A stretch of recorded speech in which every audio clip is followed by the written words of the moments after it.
Shiny. All good.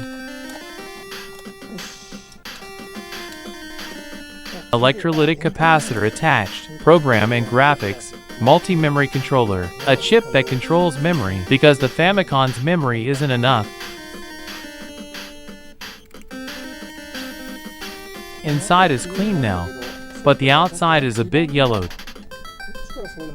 This yellowing is severe, bleaching due to dark yellowing. Lightly bleached. Did it improve a bit?